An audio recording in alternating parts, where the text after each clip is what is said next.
манай Монгол улсын хувьд бол дундаж давхаргаа дэмжих бодлого олон жилийн турш хийн гэж амладаг ч гэсэн хийгээгүй явсаар ирсэн. Тэгээд энэний үр дүнд нь бол ерөнхийдөө манай дундаж давхарга маань буюу яг ажил хөдөлмөр эрхлэх насны хүмүүс маань гадагшаа явах тохиолдлууд бол маш их болж байгаа. Тэгэд энэний үндсэн шалтгаан нь бол ажил хийгээд ч гэсэн тэр цалин маань өөрөө амжиргаанд хүрэхгүй байна гэдэг зүйл байгаа. За тэгээд өнөөдөр Монгол улсад үүсэж байгаа инфляцтай холбоотой одоо энэ өргөн хэрэглээний бараа бүтээгдэхүүний үн маш их нэмэгдэж байна. За ингээд ирэхээр цалин маань өөрөө амьдралд хүрэлцээгүй болж эхэлж байгаа. Тэгэхээр ямар нэгэн төсөл арга хэмжээ хэрэгжүүлнэ гээл одоо ахиалж идүүсэн гэдэг шиг юм байгуулаад тухайн улс төрч дарга нартай холбоотой хүмүүс нь л тэр нэг хямдхан зээлийн авдаг нэг ийм байдлаар дундаж давхрыг дэмжиж гин гэж хуурдгаа болоод яг боддоор нь 1 сая иргэн яг боддоор төлж байгаа.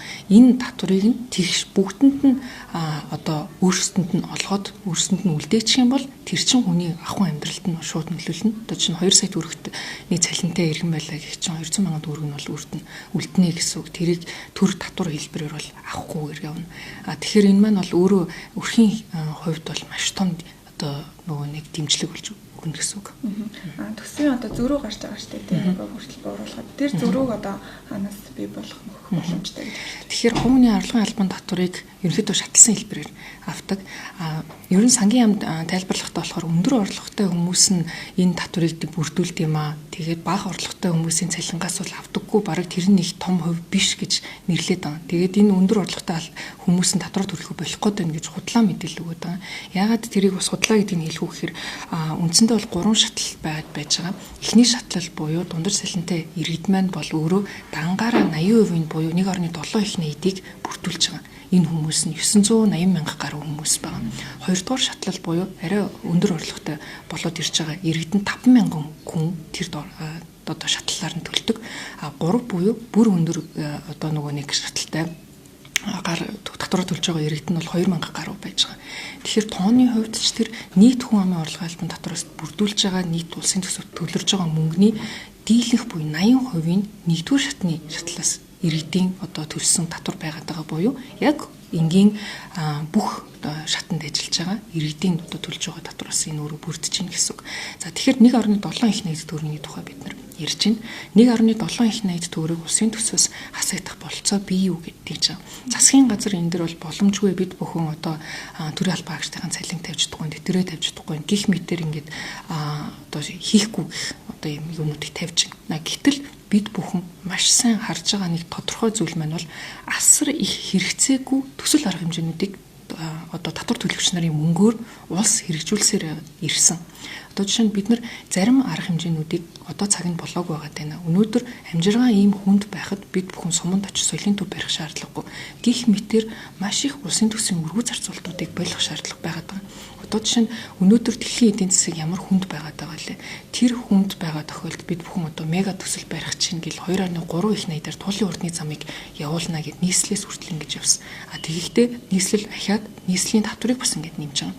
Гэх мэтэр ийм нөгөө нэг улс төрч нарын гаргаж байгаа буруу шийдвэр гаргадагс хідэн их найдаар нь бид нар буруу одоо төлөвлөлтүүд хийж мөнгийг урсгаад байгаа.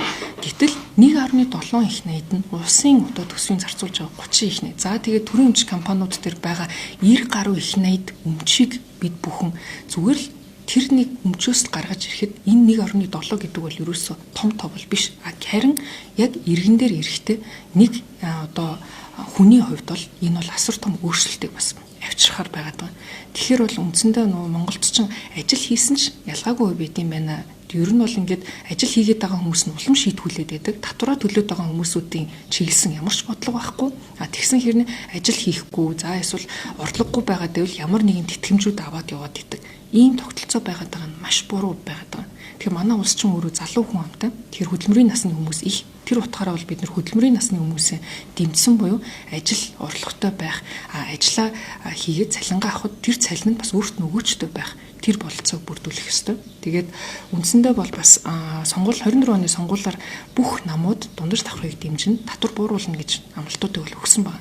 тэр утгаараа энэ дотор сууж байгаа 126 гишүүн энэ хоёулаа дэмжих үүрэгтэй гэж миний хувьд бол харж байгаа.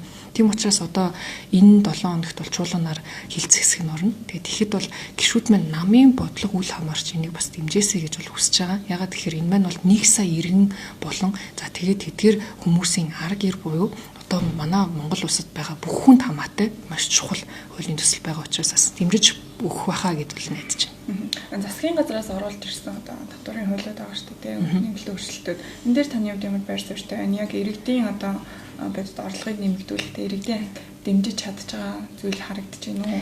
Засгийн газраас хэрэгжүүлж байгаа бодлого нь болохоор нэг талаар иргэдэд дэмжиж ерөнхий сайд учрал хэлээд байгаа хэдий ч нөгөө талдаа болохоор одоо чинь нөөтийн буцаан олголтыг одоо 1 сая хүртэлх одоо худалдаа авалт хийж байгаа буюу бага 500 мянга за 1 саягийг ингээд энэ нөгөөнийг бага худалдаа авалт хийж байгаа одоо хүмүүсийн буцаан авалтын 100% эсвэл 50% ингээд дараагийн шатанд нь байгаа. Тэрнээс дээш болох юм бол буцаад 20%-аар нь өгдөг байх. Энэ зохицуултыг жишээ нь буцах татах бодлого хэрэгжүүлээд байгаа нь өөрөө бас буруу байгаа юм л да. Ягаад тэгэхээр бид бүхэн чинь ядуурлын эсрэг одоо ингээд ямар нэгэн байдлаар иргэдтэй энэ татварын дарамтаас чөлөөлөе гэж хэлж байгаа хэдий ч яг оруулж ирж байгаа бодлогод нас зөрүүд байгааг бол гайхаж байгаа. Тэгэхээр одоо энэ хилцүүлгийн шатнуудад ерөнхийдөө бол ярилцагтаад явах бах бас намуудын хамтарсан ажлын хэсгүүд бас гараад явна гэдэг ийм зүйл бол яригдж байгаа. Гэсэн хэдий ч миний бодлоор бол ер нь хувь хүний орлогын албан татварыг заавал татварын багц хуулийн дотор оруулаад хизээ шийдэгдэх нь мэддэхгүйгээр ингэж нөгөө нэг цаг хугацаа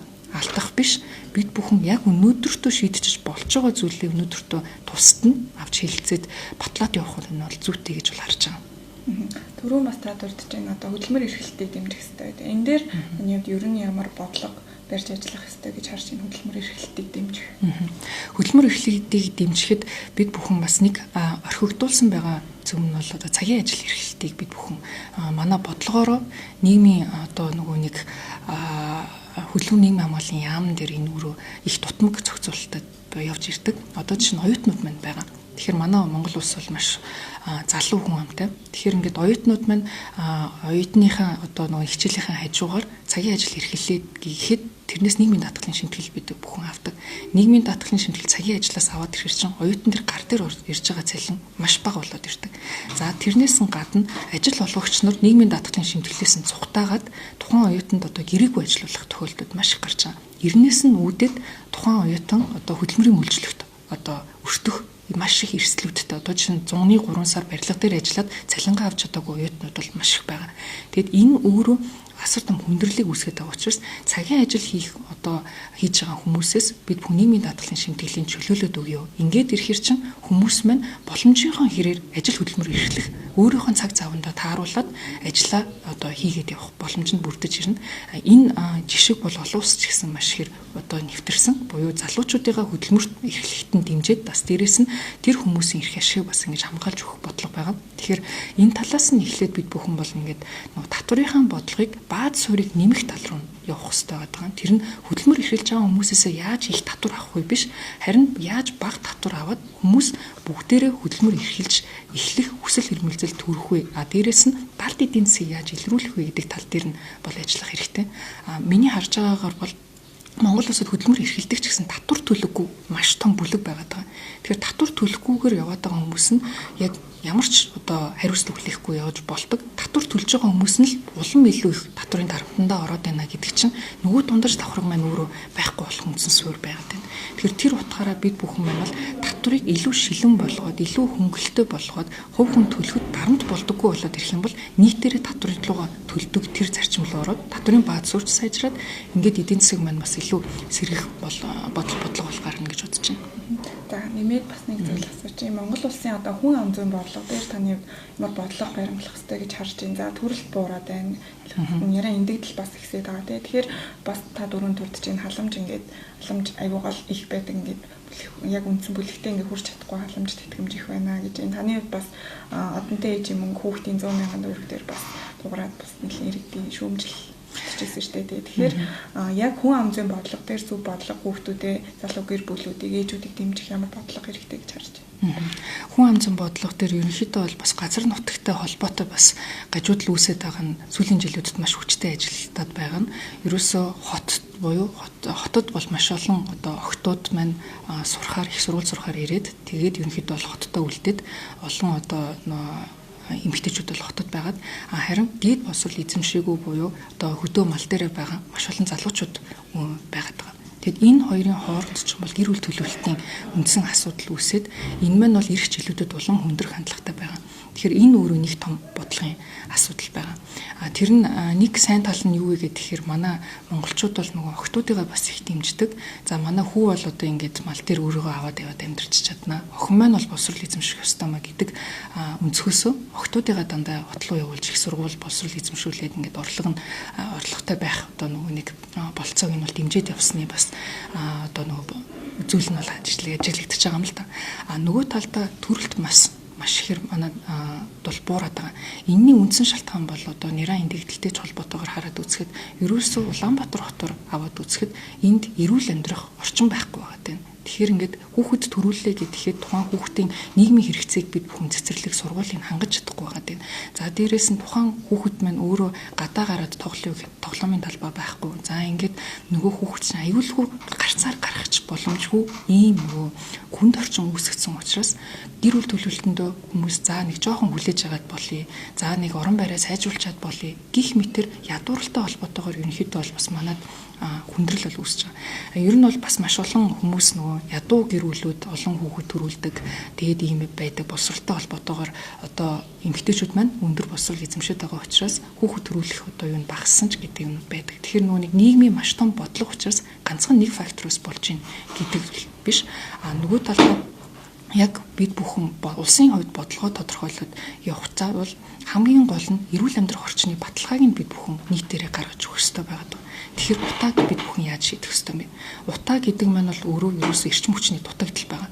Эрчим хүчний дутагдал гэдэг маань эрчим хүчний салбарыг бид бүхэн тэгвэл яаж одоо нүүрс төлдөггүй болох юм бэ гэдэг дээр төвлөрч харах ёстой. Тэгэхээр ингээд нөгөө маш комплекс асуудлууд ингээд байдаг. Тэр утгаараа бол олон төрлийн асуудлуудыг шийдэх зайлшгүй шаардлагатай. Энэ дундаас бидний хамгийн том миний хувьд санаа зовж байгаа зүйл маань бол яг хөдөлмөрийн насны буюу яг гэр бүл төлөвлөлтийн насны залуучууд маань төгсөөд одоо их сургуулаа төгснөхийн дараа Монголдо амьдрий гэдэг шийдвэр гаргахгүй 60% нь ямар нэгэн боломж гарах юм бол гадагшаа явъя гэдэг сонголт хийгээд байгаа нь өөрөө маш том асуудал. Энэ өөрөө цаад утгаараа манай улсын төрөлт багасаад байгаа. Цаад утгаараа манай улсын эдийн засагтай л энэ холбоотой байгаад байгаа.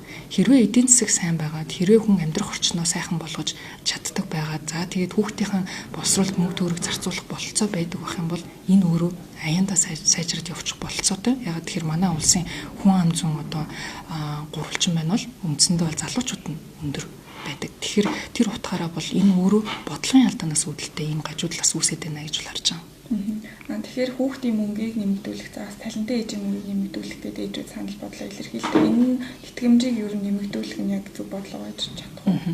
Тэгэхээр одоо манай ахмадууд ч гэсэн тэтгэврээ нэмэх шаардлагатай байна гэд ер нь бүх бүлгийнхэн бол ямар нэгэн байдлаар тэтгэмжүүдээ бид бүхэн нэмэгдүүлэх хэрэгтэй гэд ингээд ярьдаг. Бид бүхэн хиймлэр тэрийг нэмэгдүүлж байгаа юм шиг харагдуулж болно. Одоо жишээ нь за одоо тэтгэврийг нэмчлээ, за тэтгэмжүүдийг нэмчлээ гэд хэлж болно. Гэтэл тэр нь болохоор Монгол банк мөнгө одоо хэвлэл тарааж байгаа хэлбэр байдаг. Энэ нь цаанаа нөгөө ажил хөдөлмөр хийсч мөнгө олохоос ялгаатай зүйл нь ажил хөдөлмөр хийхээр бүтээмж байгаж явж идэг. Тэр нь өөрөө бүтээмжтэй байсан учраас одоо инфляц үүсгдэг. Зүгээр бид бүхэн одоо жишээ нь Монгол банкнаас мөнгө хэвлээд хүмүүстэй маш сайхан одоо нөгөө улс төрч юм шигээр харагдах гад хэвлээд тараагаад өчгөр юу болж байгаа нэхэр та одоо жишээ нь 100,000 төгрөгөөр нэг тор дүүрэн хүнсний бүтээгдэхүүн авдаг байсан бол тэр нь буцаад 200,000 төгрөг болчихно. Тэгэхээр яг үндсэндээ бол боддоор таны амьдралын одоо баталгаа болж чадахгүйгээр худалдаах чадвар дагаад унждаг учраас энэ өөрөө хоосон одоо амлалт болоод хоосон одоо нөгөө нэг ажил хийсэн юм шиг харагдуулдаг нэг ийм зүйл болж байгаа. Тэгэхээр миний хувьд баримтлагдаг зарчим бол бид бүхэн бодитоор амьдралын чанарыг сайжруулах хэрэгтэй. Бодитоор ажил орлоготой, за дээрээс нь тэтгэврээр гарсан хүмүүс маань ч гэсэн тэр тэтгэврийн одоо өмнө төлж ирсэн нийгмийн даатгалын шимтгэлийнхэн үр шимийг хүртэж чаддаг тийм тогтолцоолоо шилжүүлэх хэрэгтэй. Тэгэхээр ингээд харахаар ер нь бол улс төрчийн хувьд хамгийн амархан хийж болох зүйл нь ямар нэгэн байдлаар одоо мөнгө тараачи гэдэг. Тэр бэлэн мөнгө тараах чинь өөрөө улс төрчийн хувьд бол маш энгийн шийдэл. Ягаад гэхээр байхгүй мөнгөө хевлээ тараачна гэсэн. Гэтэл тэрний үр дүнгийн хэн хүртэж байна гэхээр өнөөдөр танд байгаа машин, танд байгаа байрны үнс нь доллараар харьцуулаад бодоод үзэхээр ямар ч үнцэнгүй болоод байгаа. Ингээд хараад үзэхэр чинь танд байгаа өмч ямар ч үнцэнгүй. Та ямар нэгэн зүйл худалдаж авъя гэж хахад тэр нь Монгол төгрөгөөр ямар ч ханшгүй болоод идэг. Одоо чинь доллар 3500 болоод 10 жилийн өмнөхтэй харьцуулаад үзэхэр чинь бид бүхэн цалингаа нэмээд байгаа юм шиг харагддаг хэдий ч яг доллараар үзэхэр ямар ч цалин нэмэгдээгүй байгааддаг. Тэгэхээр Монгол улс дэлхийдээ харьцуулаад үзэхээр ядуурл руу улам живээд байгаа нэг юм хүндрэл байгаа. Тэгэхээр энэс гарахын тулд бид бүхэн яах ёстой гэхээр ажлын байрууд бий болгох ёстой. Яг манай улсын хамгийн том давуу тал болсон залуучуудыг ажил эрхлэх боломжийг дэмжих ёстой. Буюу одоо чинь сургуулаа төгсөөд компани хийлээ гэж бодоход нь шинээр нэгдсэн компаниудаас 5 жилд нь бойж хүртэл татвар авахгүй байя. Тэр компаниуд хөл төрөө босчих юм бол ажлын байрууд бий болгоод тэр хүмүүс өөрсдийнхөө одоо ингэ бүтээмжтэй ажиллаад явчихна. Гэх мэтээр энэ нөгөө бодлогуудаа ер нь бол гаргах ёстой гэдэг талд байдаг. Бодлогууд ер нь хэр гарч ийн энэ тал руу чиглэсэн ажлууд ер нь эхэлж гин үү яаж харж байна? Миний хувьд бол бодлогууд ерөнхийдөө бол энэ Монгол Ардын намд зүүнний үзэл баримталтай нам. Тэгэхээр яг татварыг багасгая гэдэг бодлогыг бол явуулахгүй байгаад байна. Гэсэн хэдий ч өнөөдөр ингээд бид иймэрээ цаашд яваад иж болохгүй байгаа. Өнөөдөр иргэдийн амьдрал ямар хүнд болж байна. Ядуурл улам бүр нэмэгдэж байгаа. Тэгтэл бид бүхэн улсын төсөө танахгүй байгаад байна гэдэг чинь өөрөө маш том буруу зүйл. Тэр утгаараа бол энэ иргэдийнхэн одоо ачаанаас багч гисэн одоо ачааг нь хөнгөлж өгөх энэ нэг асуудлуудаа барих хэвээр. Тэгээд арчилсан намын гишүүдийн хувьд бол удаа дараа энэ одоо нөгөө татварыг багасгах тал дээр бол саналууд, хуулиуд бол өргөн бариад явж байгаа. Тэгэхдээ нөгөө ганц өргөн бариад энэ асуудал шийдэгддэг. Гишүүдийн дийлэнх дэмжих хэвээр. Тэр утгаараа бол бас улсын хурал дээр байгаа хэдий ардын намын гишүүд ч гэсэн бас энэ ард иргэд рүү чиглэсэн бодлогыг бас дэмжиж яваасаа гэж миний хувьд бол хүсэж байна.